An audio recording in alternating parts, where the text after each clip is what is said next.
Welcome to Empowered by AI, the podcast for women entrepreneurs ready to harness AI to take their businesses to the next level.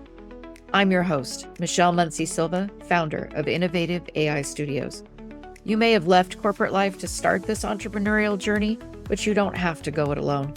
Here, you'll find a supportive community of like-minded women and an invaluable thought partner each week, as my guests and I share actionable insights you can use right away. So let's dive in together. So, Tara, I really want to know what inspired you to create not only Do That Dave, but just your whole persona and your whole way of being with AI, because you are really focused on AI education. Can you tell me a little bit about your background, what led you to it? Yeah. So before I launched Do That Dave about a year ago now, I had a consulting firm that was doing a lot of work with advising on instructional design, developing curriculum materials, both for e-learning and in-person or virtual learning. And we were primarily working with clients in the cannabis industry, actually. One of our main client was a place called Oaksterdam University, and they build themselves as the world's first cannabis college. And they really started as an advocacy organization in favor of legalization for medical cannabis. And so what they did is they took people the science side of things, like the horticulture side of things, but then as it became more and more legal here in the US and they started having licensed businesses and whatnot, they started to move more into teaching the business side of owning a cannabis business, running one, because it's very different. There's a ton of regulation.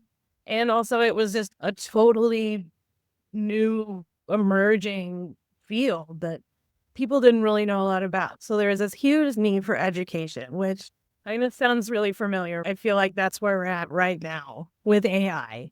It's actually been around for a long time. But it's new to a lot of people and people are really uncomfortable with it. And, a lot of people are really outright resistant to it.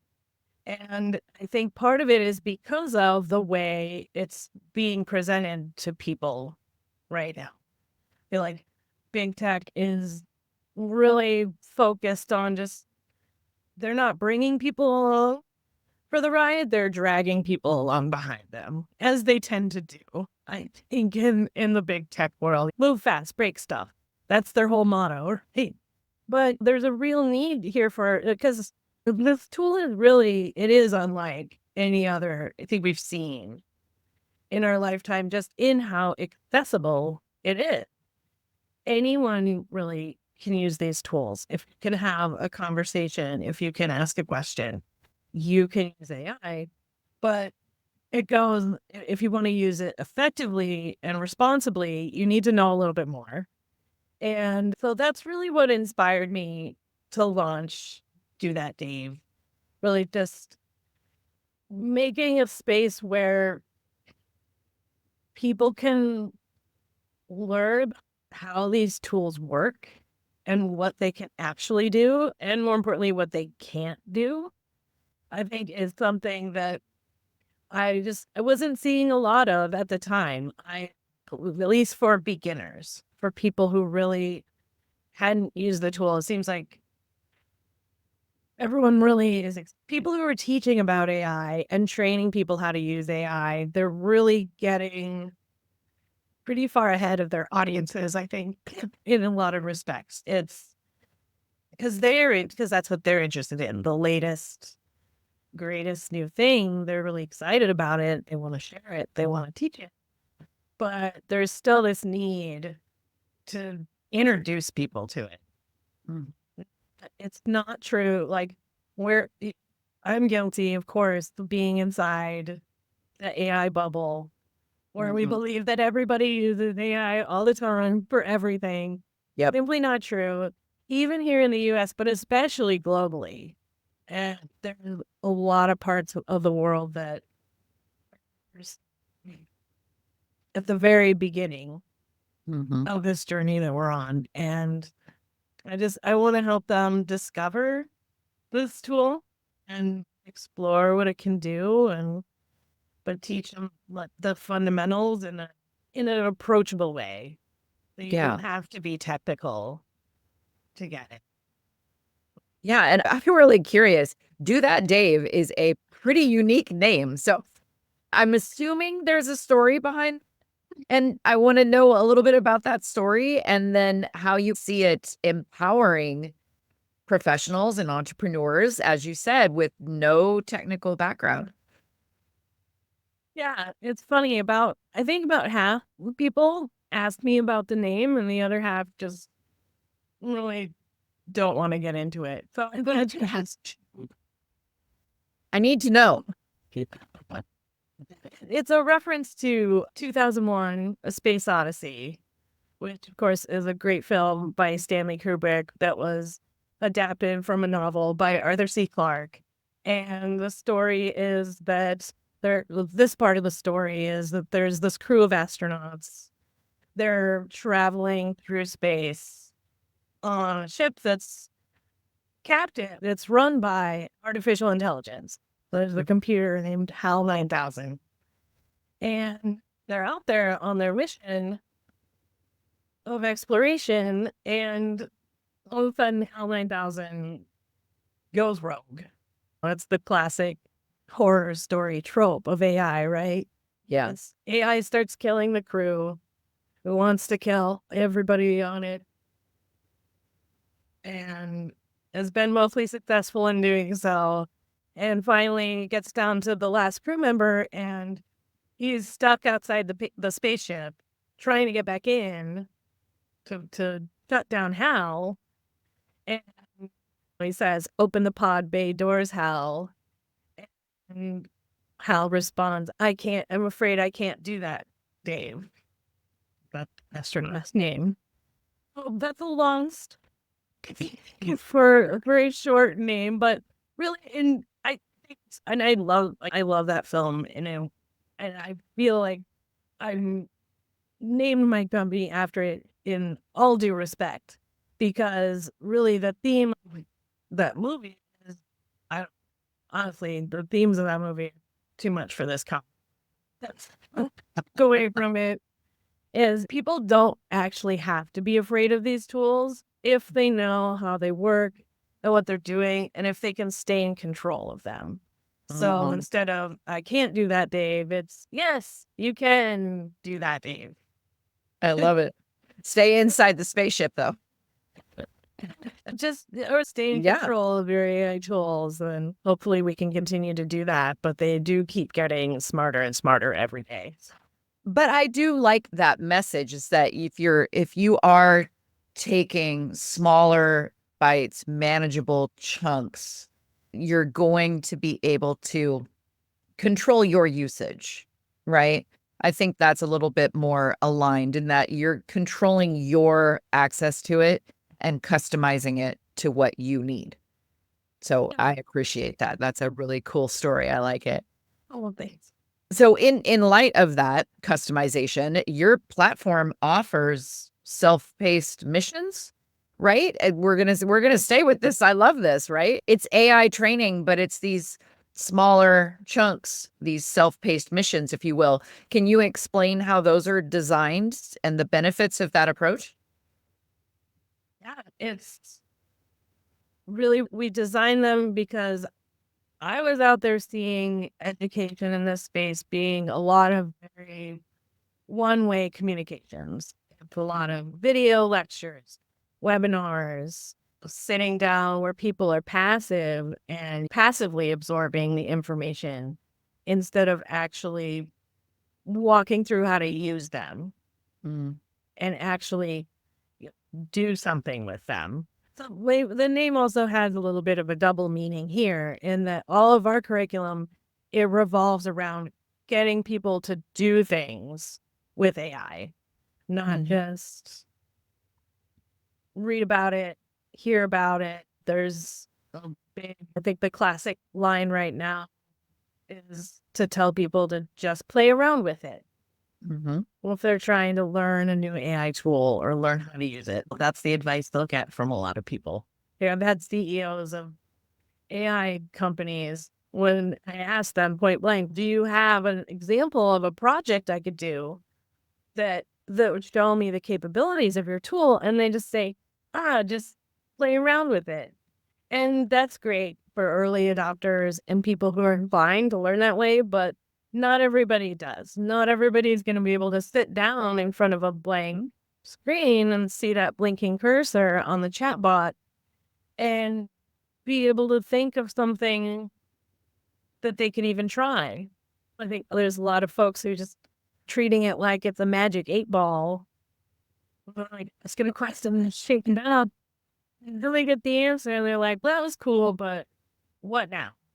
How Yeah. do we really take this and turn it into something that's going to make it easier or better or faster to do what we're already doing every day? So some of the missions we have are really about core AI literacy topics, like how does this technology work? What can it, what are the risks? What are the limitations? Talking through those issues. But the whole time, we're also teaching people how to use the tool, use AI tools to find some of these answers. But we're doing it in a way where it's not just letting people loose on it. It's very guided. It's very step by step. Ask it this first.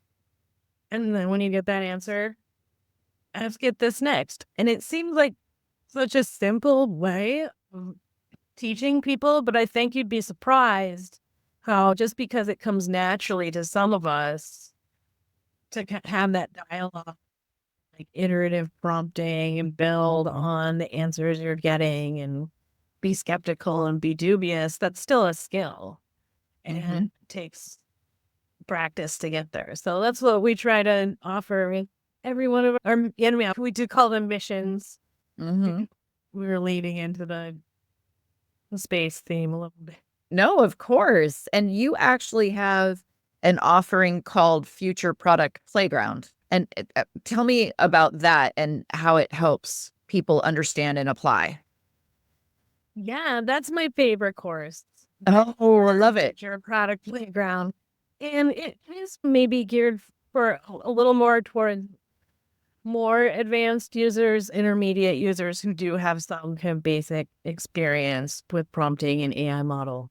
But I created it because I wanted to build this fun, creative way for people to try out AI tools in a really low pressure environment. So what we do is we walk people through the entire process of coming up with an idea for a product of the future.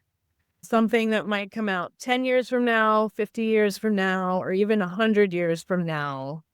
We use AI to come up with all these wild ideas for future products. Some of it's really, it gets very sci-fi really fast. And so then we pick one and we take it all the way through the process of getting that product ready to launch, this imaginary product. So we'll use AI to write a business plan. And then we use it to create a pitch deck. And then we even create a product landing page that's published. And if you want, you don't have to. You can take it all the way to the point of being ready to publish a page and launch your product on social media. And we just go through every step of that and how to use AI to help you do that. And it's just, it's a fun way to experiment. And I think that's what's missing a lot, especially, with businesses and organizations that are trying to implement AI.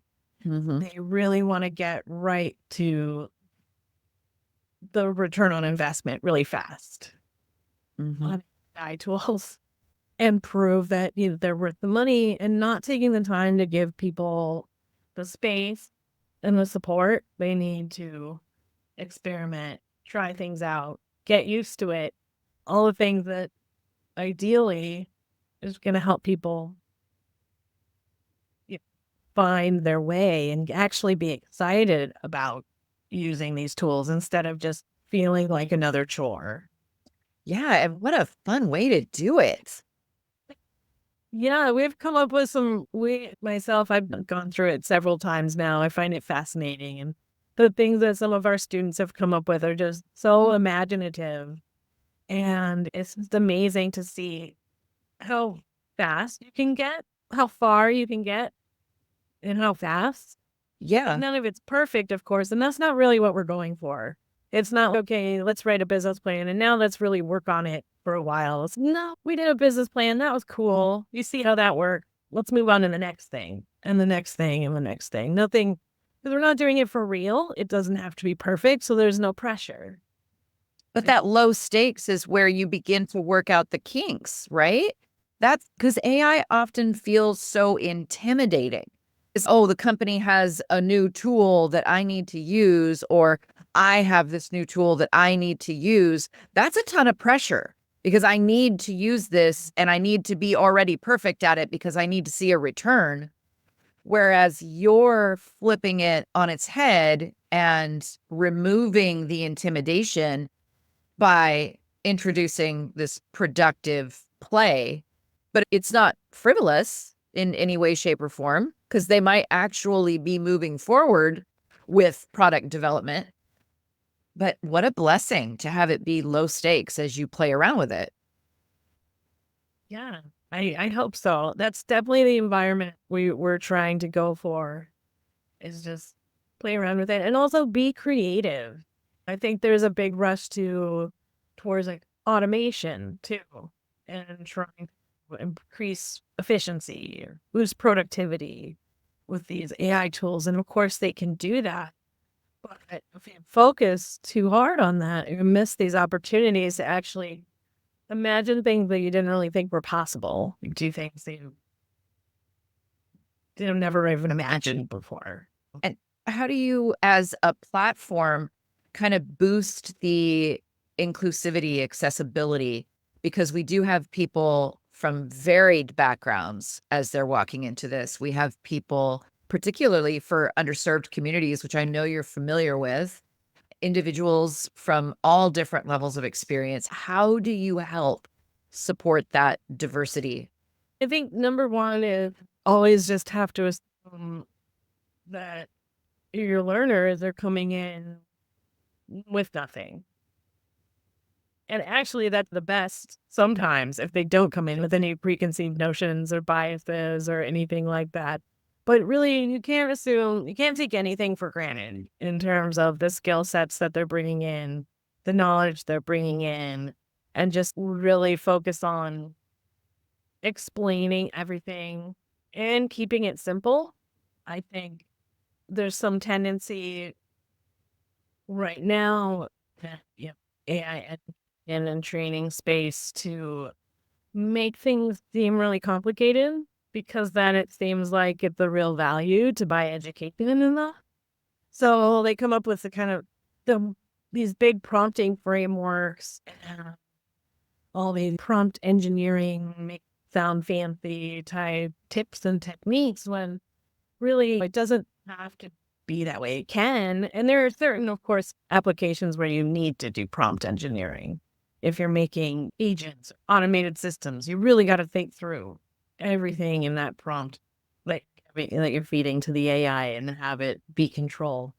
But if you're really just experimenting, just simple back and forth language, learning how to talk to the model like you would talk to a coworker or an assistant or your boss, just being yourself a little bit in the AI model, I think is the best approach. So I like to think that's a little more welcoming than you have to learn 10 different acronyms for various prompting frameworks just to even get started. That's not true. Yeah. And can you share a success story for maybe feedback from learners who've applied these new AI skills? Yes. I've been working with a student who recently went back to law school. Mm-hmm. She had been an entrepreneur, wanted to go back later in life, and was just really feeling overwhelmed by the sheer amount of reading and summarizing and note taking and all that goes along with that process. And it's an interesting environment too, because they're definitely legal educators are definitely grappling with these questions right now too. Like, how far should we be? Should we even be encouraging law students to use AI for research or for writing? So that was an interesting challenge of like, how do you make sure, first of all, how do you deal with this huge volume of information he was having to process like on a weekly basis, because there's only so much you can put into an AI tool. If they've got a context window, there's a limit on how hard you can push them, at least right now. That was interesting, trying to pick the right tool that would be able to handle all that information and distill it down in that format she needed it in. She was really just trying to build some study guides, not even something that she was trying to use to do any of the writing or legal writing or anything. Something that she was trying to accomplish. She really just wanted to be able to create an outline and a study guide that could help her get prepared for her exams. And I think that's one of the biggest use cases that really gives people that aha moment is synthesizing information, summarizing, because everybody, it doesn't really matter what your career is, everybody's drowning in information and content, right? That is so true. There's so much, and you just can never get through it all.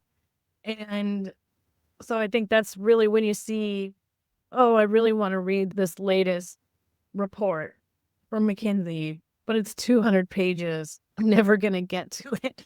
I read the one paragraph of the executive summary, and then I had to stop to go answer 10 emails. So you can put that in there. And first of all, you can ask it about the document. First of all, and depending on what tool you're using, sometimes the AI model knows about you and what your interests are. So you can even ask it just a question like, do you think there's anything in here that I'd be interested in? And it'll give you a meaningful response. And you'll still have to go and check all that out for yourself. Eventually, if you do find something that's interesting, you want to make sure and verify that what AI is telling you about what's in there is actually in there. But it's a good way to just try to tame that, the deluge, the constant deluge and they're just Of information. words, text, numbers, all of it. Yeah. And I found that to actually, you bring up a really good point. I found it to be a really good addition to any prompt, that whatever I'm asking it to summarize for me must be true.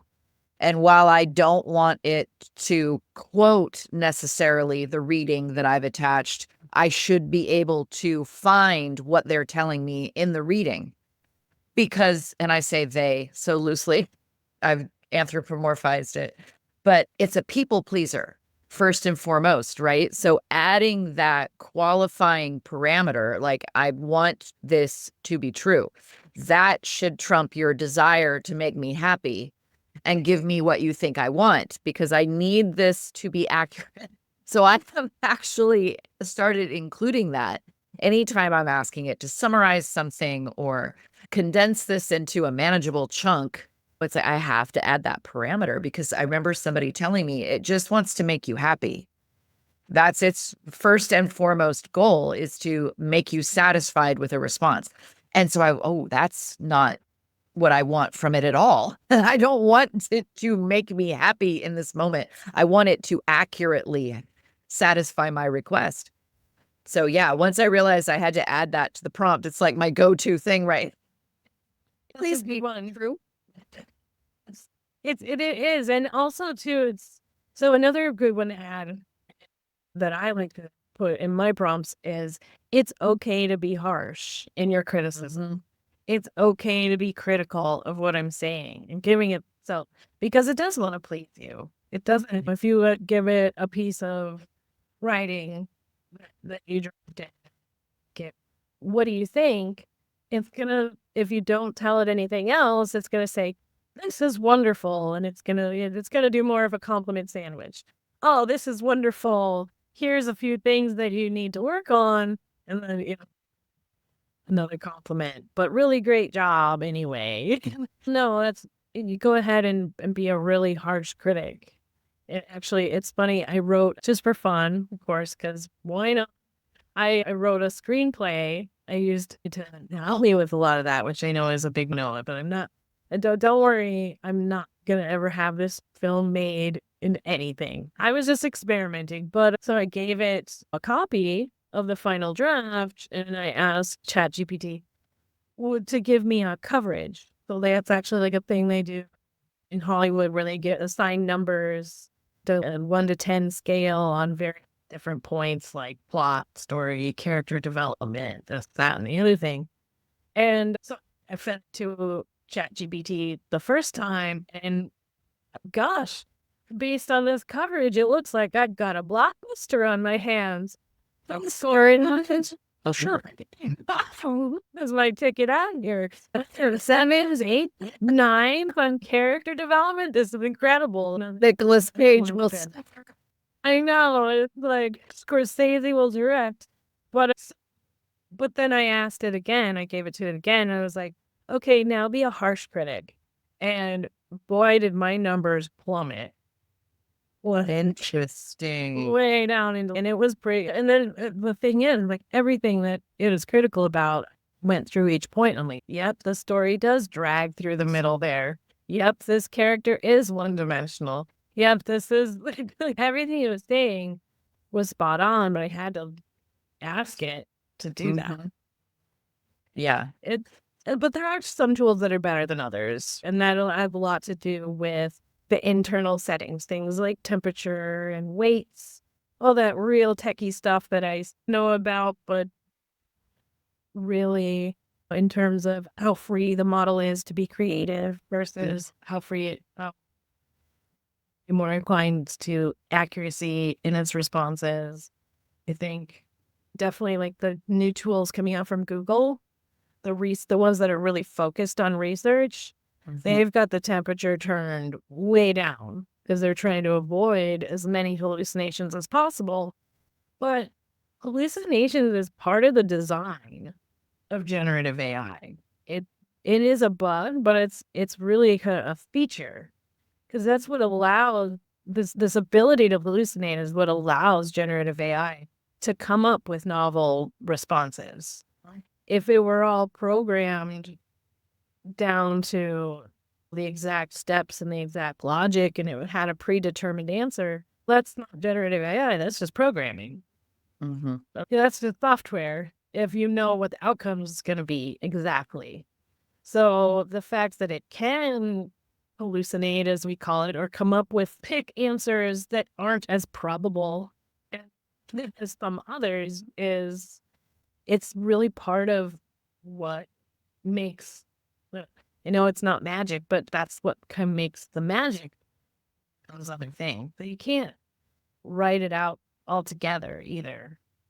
That's one of the best things that right. But that to me, that's one of the best things about it is that I can think on my own. Obviously, I've got my own ability to question myself critically. I've got the ability to walk away from something and then come back with a critical eye. I can do that, but I am only ever bringing myself to the table. And for a solo entrepreneur, you really benefit from having someone that will come up with a novel or creative response to what you're looking at. So to me, I recognize my own intelligence in the game. I don't want to ever remove it.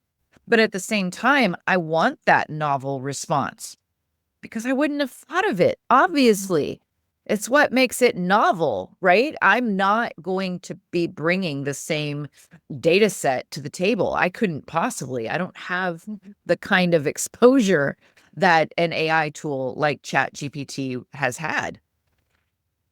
So, do you see that there are some examples that really benefit an entrepreneur?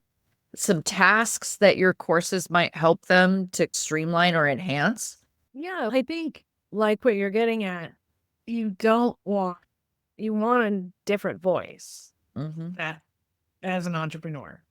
Mm-hmm. You've got yourself all day, every day, and it's like you've got so really you'll get Better or worse?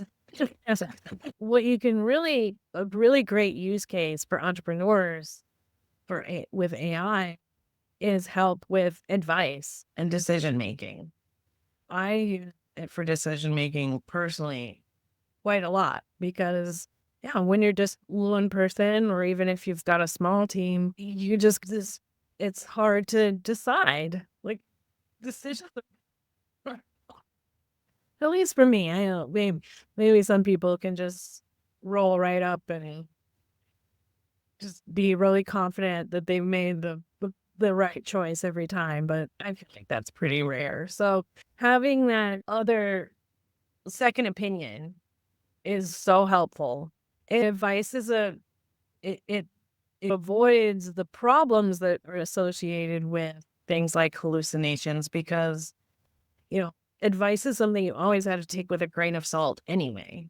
If if you were to ask a human to give you some guidance, they would have imperfect information. They'd only have your rundown or your side of what the issue is. They'd make their best effort, but it's, they're not going to spend a ton of time like, all analyzing your problem and doing all this stuff. They're going to be like, based on what you've told me about this, and based on what I know, here's what I would do. And then you still have to sit there as the decision maker and decide for yourself whether that's good advice or not. But even then, seeing that second opinion can help you clarify your own thinking, right? Mm-hmm. Or you see something, you're like, oh, I don't like that right away. And then in your gut, okay, not that. Or you see something, you're like, yep, that's exactly what I was thinking. So there's a little bit of confirmation bias there that might be reinforcing. It's as long as you're, again, keeping in control of the situation and making sure you're the final decision maker and not the AI, it should be, it's not that much different, I don't think. So Yeah.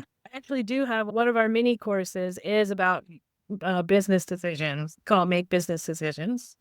I like to name my courses after exactly what happens in them, exactly what you'll do with them. I like it. We'll walk through things like, because AI can really do some amazing stuff with the type of analysis you always want to do, but Mhm. maybe don't have time for. Things like actually setting up a decision matrix. So that's one of the tasks we do in the Make Business Decisions course is how do you set up? You give it some information and it comes up with some matrix. And then, of course, you're supposed to go through as the human and assign all the scores and weights that you're supposed to do with that tool. But maybe you don't have time to do that either. It can get you started. Like, I definitely had to pressure ChatGPT to give me like an actual, completed decision matrix with all like Interesting. score for it. It's a lot to it first. Oh, you should really do that for your business best. You need to do this research. It really didn't want to. I was like, maybe you could just give me some examples of what it might look like. And then it's like, yeah, here you go. It's all filled in, like different and calculated like final scores for each of the two options I was considering. That was really, yeah, it was a funny moment. But there's other stuff you can do too. Stacked ranking. I know that's not got a negative connotation to it sometimes, just because it's used a lot in HR for layoff decisions and stuff like that. making it still, it can be used in a lot of other ways. And just really any kind of framework that you would ordinarily use is something that these models know how to do and can get you really a long ways towards getting them done, which is always better than just doing no analysis. Usually, usually doing some analysis of a decision is better than making no analysis. Exactly. Getting that novel response. Exactly. What kind of other projects do you have going on? What initiatives are you working on? What's next for you? So we really do, now that we've got the self-paced missions up and running, we really want to start doing more live workshops and do a live cohort of some of these courses, particularly the Future Product Playground. We're planning to launch that with our first cohort next year and do it as a hybrid model.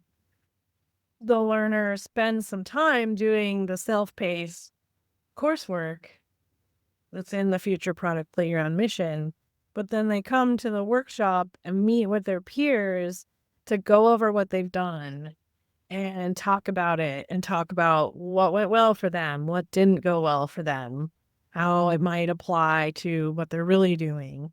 And having that space to talk about it and discuss it is really what people need. Is what I see people doing in informal communities, groups on LinkedIn or various professional groups. They're just trying to put together this kind of ad hoc space, programming or space for people to talk about this stuff. And people really need each other to see what other people are doing and learn from what other people are doing right now. We definitely, but at the same time, then I think having the self-paced coursework ahead of time makes that in-person time so much more effective.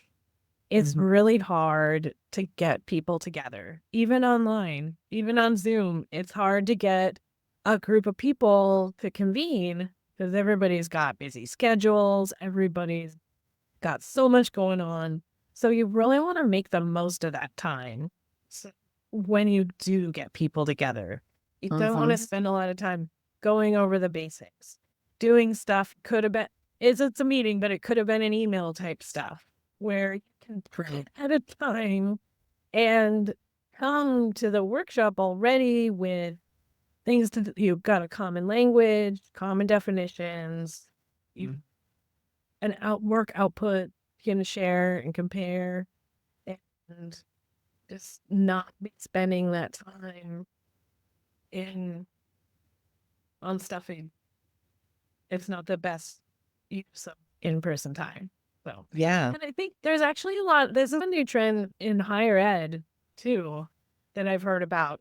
They're calling it the reverse lecture.